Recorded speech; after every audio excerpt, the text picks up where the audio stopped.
माझ्या हाती हे 2 लसणाचे गाठे दिसत आहे. त्यापैकी हा लसण ओरिजिनल आहे आणि हा लसण आर्टिफिशियल म्हणजे नकली आहे.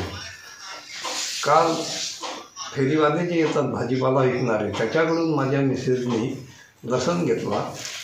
त्या लसणाच्या गाठ्यामध्ये एक गाठा असा निघाला की तो हुबेहूब दिसायला लसणाच्या गाठ्यासारखाच होता आणि त्याचे वजन जवळपास 100 ग्रॅमच्याही वर आहे. तो लसण सोलायला घेतला असता तो निघत नव्हता, म्हणून चाकूने कापला तर आतमध्ये पूर्ण सिमेंटचा गोळा निघत आहे.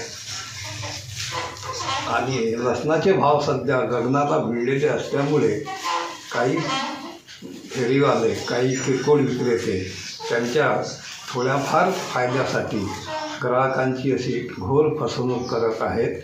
तरी लसण घेताना किंवा इतर कुठलंही सामान घेताना काळजीपूर्वक नीट पारखूनच घ्यावे असे मी जनतेला आवाहन करतो. एबीपी माझा, उघडा डोळे बघा नीट.